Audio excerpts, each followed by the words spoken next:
أعظم قائد عسكري عرفه التاريخ، خاض أكتر من 100 معركة وقدر يقضي على إمبراطورية الفرس. سيف الله الصحابي خالد بن الوليد.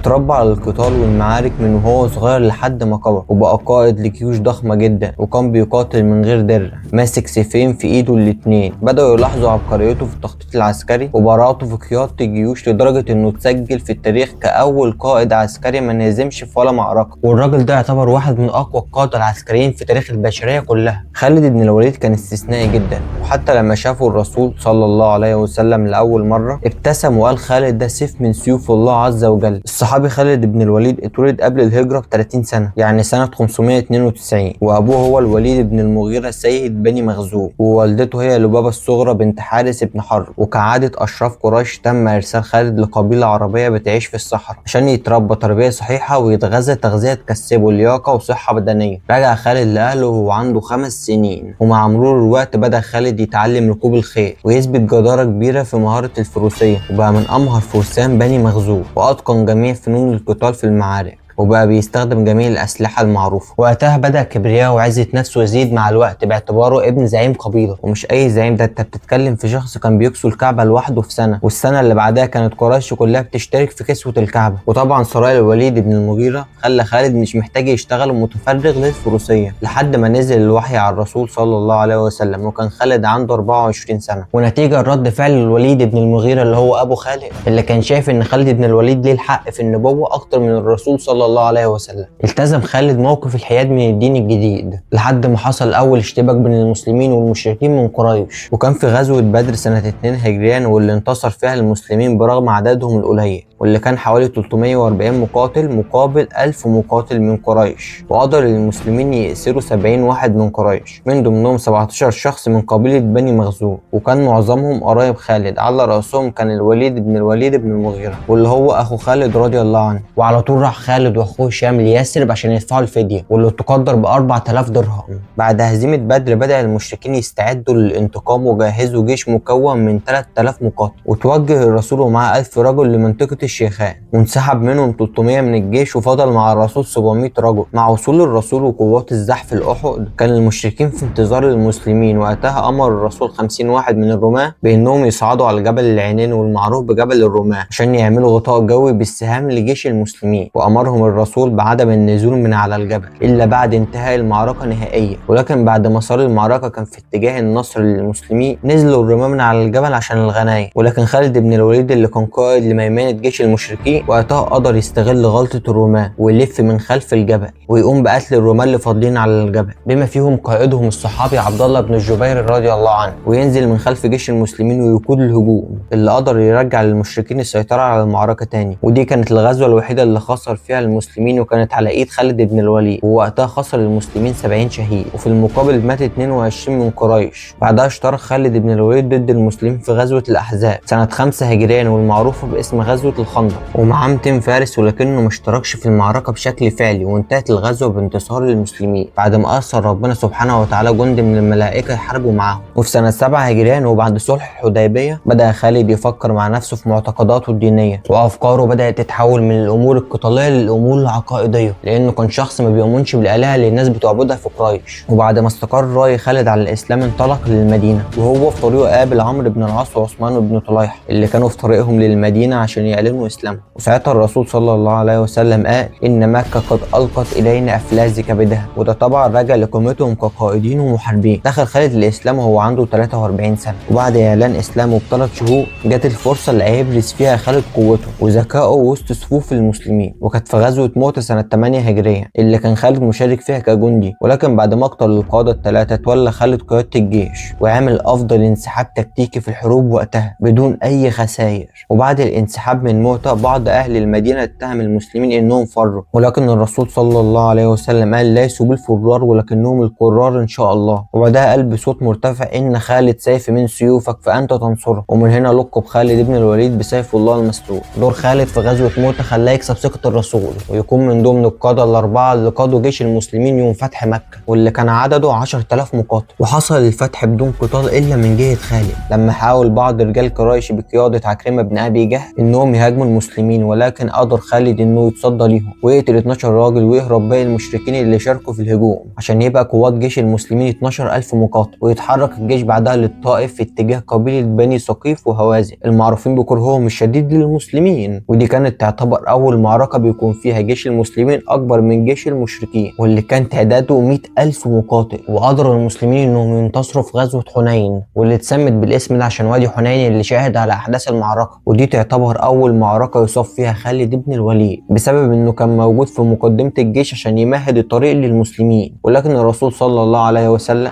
مسح بإيده على جسم خالد فقام مرة تانية واستكمل المعركة وقدر للمسلمين إنهم يحققوا الانتصار. والغزوة دي كانت أول مرة يقع فيها المسلمين في كمين نصبوا ليهم العدو، ويعتبر ده تاني أكبر كمين ينسبوا جيش كامل لجيش تاني بعد الكمين اللي قام بيه القرطاجيين لجيش الرومان سنة 217 قبل الميلاد. وسنة 11 هجريا توفى الرسول صلى الله عليه وسلم ومسك أبو بكر الصديق رضي الله عنه خلافة المسلمين. وقتها بدأ عدد كبير من المسلمين اللي إيمانهم ضعيف في الارتداد عن الإسلام، وما بقاش بس ناس بتخرج من الإسلام، فلا ده ظهر شخصيات بتدعي النبوة زي مسيلمة الكذاب والأسود العنسي طليحة بن خويلد ولقيط بن مالك. وكمان ظهرت ست اسمها سجاح بن حارس وادعت النبوة. وفي ظل الفتنة دي أمر أبو بكر الصديق خالد بن الوليد بأنه يتوجه بصد حملات تشويه الإسلام من المرتدين، وأمره بالذهاب لبني الأسد اللي انضم ليهم بني الغطفان وبني طيب. وراح هناك عشان مدعي النبوة طليحة بن خويلد. راح خالد ومعاه جيش مكون من 700 مقاتل. مدعي النبوة طليحة كان متمركز في خيمة بعيدة عن ساحة المعركة، وكان مساعد وقائد الجيش من وقت للتاني أثناء المعركة بيروح يسأله يقول له أما جاء جبريل بعد؟ فيقول له لا، فيسيبه ويروح يكمل المعركة تاني لحد ما اشتدت المعركة ورجع أتباعه يسألوه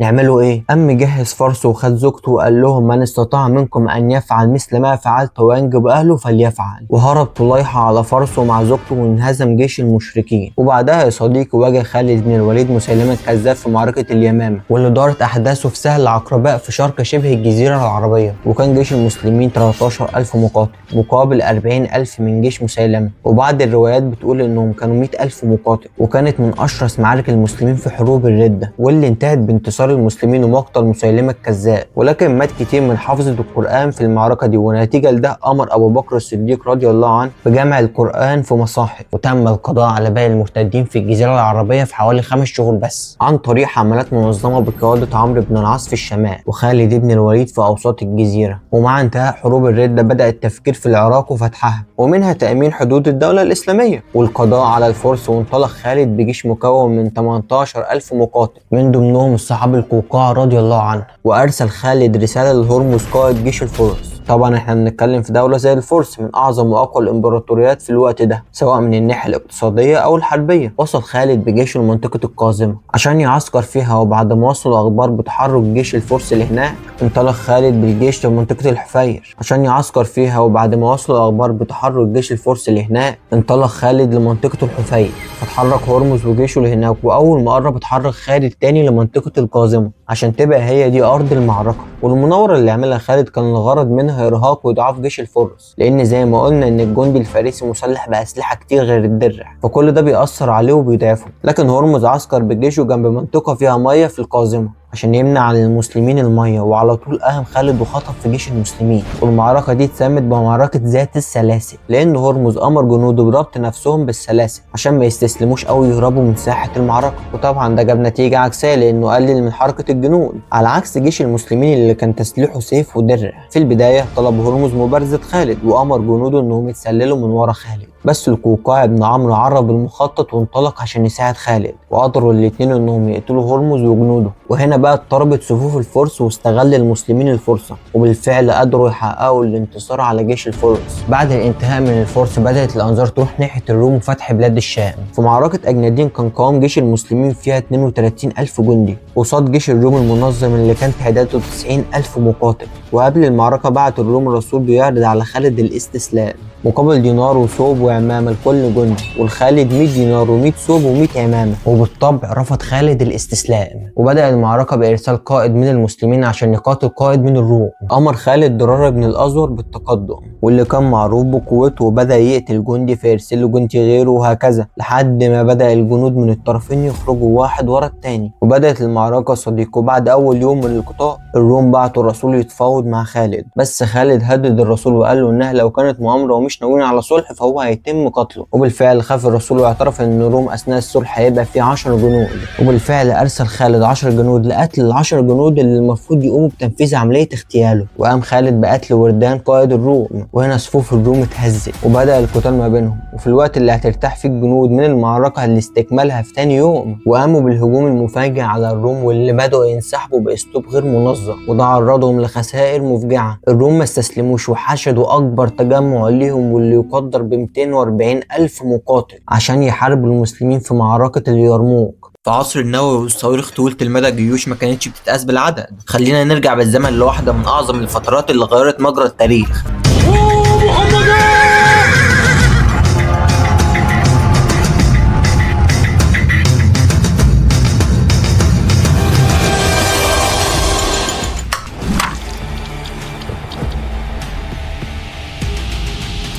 معركة اليرموك واحدة من أعظم المعارك الإسلامية في التاريخ. كان عدد المسلمين حوالي 36 ألف مقاتل ضد الجيش البيزنطي اللي كانوا حوالي 240 ألف مقاتل في ملحمة غيرت مسار التاريخ.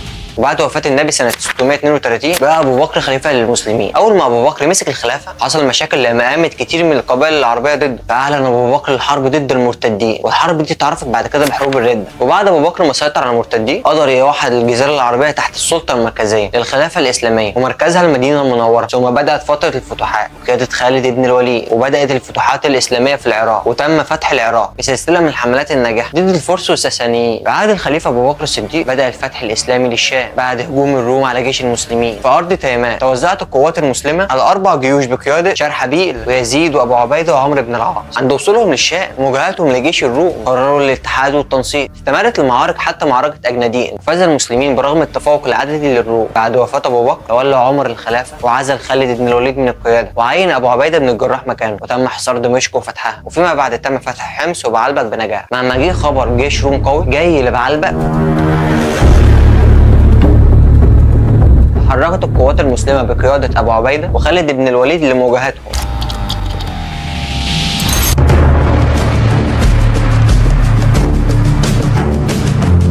القتال بدأ واحد لواحد. المبارزين المسلمين كانوا مدربين على السيوف والرماح عشان يقاتلوا أكبر عدد ممكن ويخلوهم يفقدوا الروح والجراء. وفي وسط النهار وبعد ما خسروا عدد كبير من قادتهم، فهان أمر بضربة محدودة من جيشه المشاة عشان يحاول يستغل فرصة الضعف في صفوف المسلمين. بس المهاجمة ما كانش فيها إصرار كافي. كتير من جنود البيزنطيين ما كانوش متعودين على القتال، ما كانوش قادرين يضغطوا على المسلمين المدربين. المعركة كانت متوسطة في الشدة بالرغم من إن كان في مناطق شديدة. أهم ما كانش داعم لجيشه المتقدم. ولما جه الغروب الجيشين وقفوا الحرب ورجعوا المكان. اليوم الثاني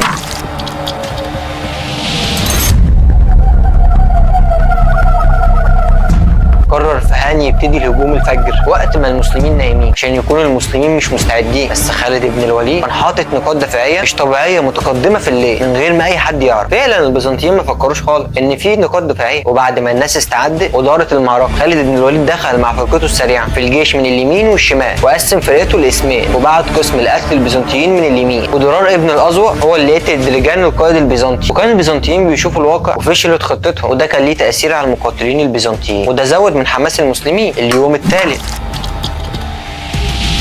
بعد اللي حصل في اليوم اللي فات ومقتل درجان قائد الروم هجموا على نقطة مهمة في الجيش الإسلامي، النقطة بين الميمنة اللي كانت تحت قيادة عمرو بن العاص ومعسكر الجيش من الجبهة اليوم تحت قيادة شرحبيل والقائد فهان. الروم بدأوا الهجوم على عمرو بن العاص، وفي البداية صمتوا، لكن العدد الكبير للروم خلانا نتراجع لورا ونروح معسكرنا. وجنود شرحبيل في اللواء الثاني بدأوا يتراجعوا، وفي الوقت ده دخلت سرايا الخيالة المسلمين عشان تصدهم بالالتفاف من جهة الشمال. وبعدين دخل خالد بن الوليد بمجموعته سريعة التنقل عشان يهاجم جنود فهان متقدمين على شرحبيل، وتم صدهم وتراجعوا لمكانهم الاصلي زي اللي كانوا عليه قبل بدايه المعركه، واليوم خلص على كده. اليوم الرابع بعد الاحداث اللي حصلت في اليوم اللي فات والهجوم اللي تم، الروم قرروا يهاجموا تاني نفس النقط، عمرو بن العاص وشرحبيل. شرحبيل كان تعبان من الهجوم اللي فات، وبدات علامات التعب تظهر على جنوده قبل ما خالد يتدخل بفرقته السريعه. امر ابو عبيده بن الجراح ويزيد بالهجوم على الروم عشان يلهيهم من الهجوم على الجيش المسلمين. خالد بن الوليد كان عبقري جدا في الحروب وساعدهم في تراجع الروم. على الجانب الثاني كان في مواجهه بين الروم وجيش ابو عبيده بن الجراح ويزيد، والجنود المسلمين تعرضوا لهجوم عنيف بالسهام اللي ادى لفقدان العديد منهم لبصرهم. وبعد كده جيش المسلمين تراجع، لكن عكرمه بن ابي جهل نادى على المجاهدين عشان يحاربوا من اجل النصر او الموت في سبيل الله. جمع 400 مقاتل مجاهد وقتلوا على قد ما يقدروا لوقف الروم ومنعهم من التقدم، وفعلا قدروا يوقفوا الروم بعد ما قتلوهم كلهم، لكن ماتوا اكتر من 400 روماني. وجرحوا عكرمه وابنه باصابات قويه جدا في الهجوم ده، والمسلمين نجحوا في اليوم ده وعكرمه وابنه استشهدوا، واليوم ده انتهى وحل الظلام. اليوم الخامس في اليوم ده خالد بن الوليد رفض عرض الفهاء ان القتال يقف لفتره، وعرف خالد بن الوليد ان الروم مش مستعدين يحاربوا زي الاول، والمسلمين لحد دلوقتي كانوا بيتصرفوا دفاعي في المعارك. فقرر خالد يغير الخطه ويبتدي يهاجم، وعمل تغييرات على الفرقه الخياله عشان تبقى وحده قتاليه متماسكه، وحط الوحده السريعه في قلب الهجوم. وخطط خالد يستخدم الوحده الجديده لمواجهه فرسان الروم عشان يفصلهم عن الجنود، يعني الجنود اللي هم نواه الجيوش ما كانوش في امان من الفرسان اللي بيحموهم من الهجمات من الجانب ومن وراهم. في نفس الوقت خطط يهاجم الميسره الرومانيه عشان يجبرهم يردوا على الهجوم اللي على الجنود اللي في المرتفعات في الغرب. اليوم السادس لما بدات ميسره جيش المسلمين بقياده يزيد بن ابي سفيان والقسم الايسر من القلب بقياده ابو عبيده بن الجراح للقتال على جبهتهم، هاجم خالد بسريه الخياله الموحده الميمنه البيزنطيه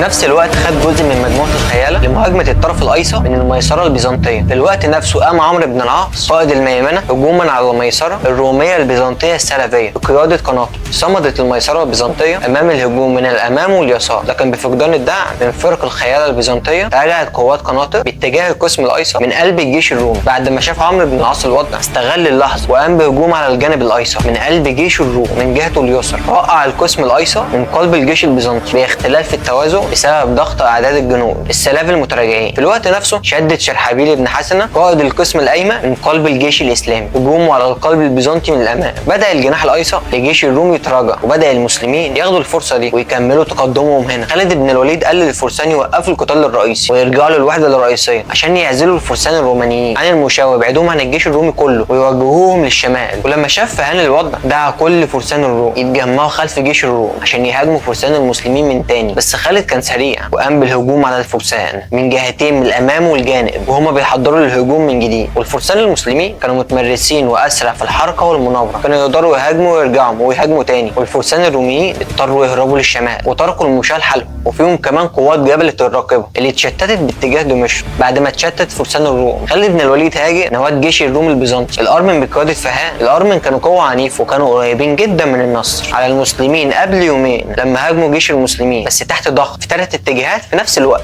فرقه الفرسان بقياده خالد بن الوليد من الخلف، وجنود عمرو من اليسار، وجنود شرحبيل من الامام، ومن غير دعم من فرسان الروم، بالاضافه للاضطراب اللي سببته في صفوفهم بقياده قناطر المتراجعه. الارمن ما كانش عندهم فرصه تقاوم وخسروا. بعد هزيمه الارمن اتهزمت كل الجيوش البيزنطيه.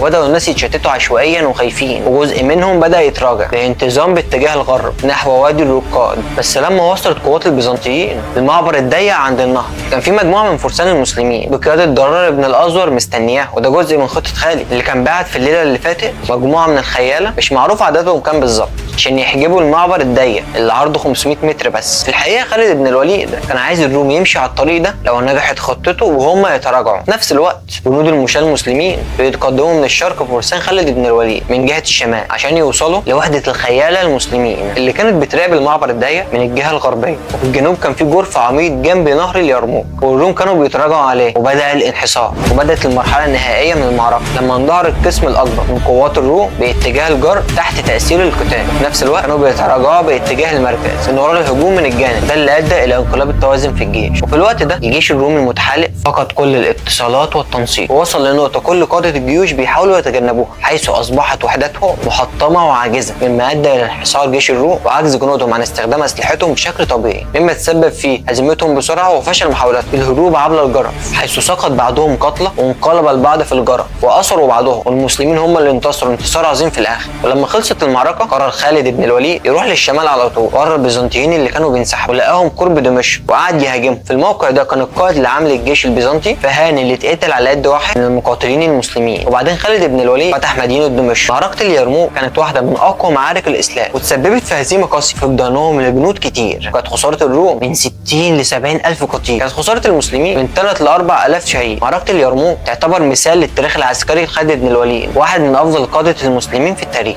قاد بشجاعه وحكمه واستخدام تكتيكي ببراعه حتى في اللحظه الاخيره في المعركه. تخيل جيش بيواجه امبراطورية حكمت لقرون، معركة واحدة غيرت التاريخ ومسحت دولة الفرس من الوجود، وانتهت نار المجوس. معركة مش مجرد نصر لكنها فتح الفتوح زي ما سماها المسلمين. بعد معركة القادسية سنة 15 هجريا والنصر الكبير اللي حققه المسلمين، بدأوا بعدها في سلسلة فتوحات للمدن اللي كانت تحت حكم الفرس في الشام والعراق، زي تكريت والأحواس والمدائن. لكن الفرس ما استسلموش وكانوا في حالة تمرد دائم، بيحاولوا يمنعوا توسع المسلمين بأي طريقة، خصوصا قبل ما يوصلوا للمدن اللي في إيران حاليا. عشان كده بعتوا لحاكمهم يزدجرد ملك الفرس وقتها وأمر بتجهيز جيش ضخم، وحشد 150 ألف مقاتل من كل مناطق الفرس زي طبرستان وجرجان وأصفهان، وعسكروا خارج أسوار مدينة نهاوند. الصحابي سعد بن أبي وقاص رضي الله عنه أول ما عرف باللي بيعمله الفرس اتأكد إنهم بيخططوا لاستعادة مناطق الفرس والعراق، فكتب للخليفة عمر بن الخطاب رضي الله عنه بكل المعلومات وطلب منه سرعة تحريك قوات جديدة. اجتمع الخليفة بالصحابة والتابعين للمشورة واتفقوا وقتها على توجيه حملة لمواجهة الفرس، لكنهم فكروا مين هيكون قائد الجيش، ووقع الاختيار ساعتها على النعمان بن مقرن كقائد لجيش المسلمين، وفي حالة استشهاده يتولى قيادة الجيش حذيفة بن اليمان، ومن بعدها نعيم بن مقرن. النعمان رضي الله عنه اتحرك بالجيش من المدينة وانضم ليه مقاتلين من الكوفة والبصرة لحد ما وصل عند مدينة إسفدان، وكان تعداده حوالي 30 ألف مقاتل في مواجهة جيش الفرس اللي كان 5 أضعافه. قائد الفرس الفيرزان كان متحصن في نهاوند وأمر بتحصين المدينة بالكامل بالخنادق بحيث يكون الهجوم عليه شبه مستحيل. وفي سنة 21 هجريا بدأت معركة نهاوند. الفرس كانوا واثقين انهم هينتصروا بسبب عددهم الكبير، لكن مع اول هجوم للمسلمين بصيحات الله اكبر الارض نفسها اتهزت تحت اقدام الفرس.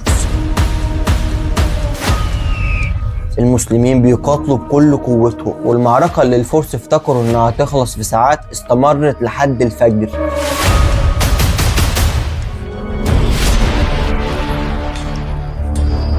الفرس وصفوا النعمان انه مش بيحارب، ده كان رايح للموت بنفسه، وكل المسلمين كانوا بيتبعوه بنفس الفدائية.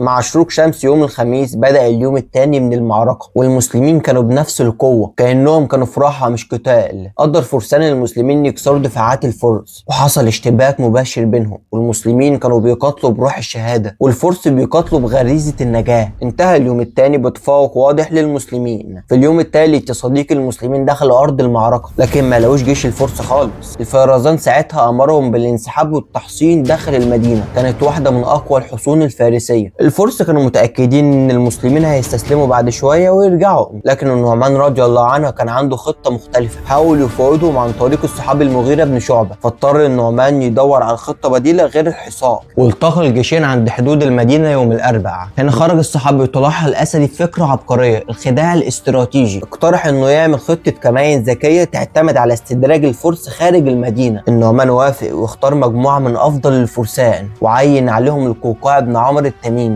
اللي كان معروف بقوته في المعارك، وبدأ تنفيذ الخطة. أمر النعمان جيش المسلمين بالانسحاب بعيد ورا الجبل. في نفس الوقت اللي وصلت فيه كتائب القوقاع لحصون المدينة، الفرس غضبوا جدا وافتكروا ان جيش المسلمين انسحب وساب الكتيبة الصغيرة تحاصرهم، فقرروا يخرجوا بجيش ضخم عشان يبيدوهم. بمجرد ما خرج اغلب جيش الفرس بدأ القوقاع ينسحب تكتيكيا، وصل قريب من الجبال هناك كبر 3 تكبيرات، والجيش المسلم كله سمع الإشارة وانطلقوا للهجوم. الفرس اتفاجئوا بجيش المسلمين بينقض عليهم، وحصل أعنف قتال في المعركة. النعمان كان بيقاتل في الصفوف الأولى، وللأسف استشهد بسهم أصابه في قلبه، فتولى حذيفة بن اليمان رضي الله عنه القيادة. المسلمين استمروا في القتال، وكانت الدماء مالية أرض المعركة، لدرجة إن المؤرخين قالوا الخيول كانت بتتزحلق من كتر الدم. الفرس بدأوا ينهاروا وقرروا ينسحبوا، لكن المسلمين حصروهم وقتلوهم بأعداد ضخمة. قائد الفرس الفارزان حاول يهرب في الجبال، لكن القوقاع بن عمرو رضي الله عنه فضل يجري وراه وقتله، وفتح المسلمين مدينة همدان اللي كانت قريبة من ساحة المعركة. وبكده انتهت معركة نهاوند بانتصار ساحق للمسلمين، ودي كانت الضربة القاضية للإمبراطورية الفارسية. بعد المعركة دي يا صديقي الدولة الساسانية اختفت تماما من التاريخ، والإسلام انتشر في بلاد فارس، وانتهت عبادة النار للأبد. وده كان فتح الفتوح، واحدة من أعظم المعارك في تاريخ الفتوحات الإسلامية.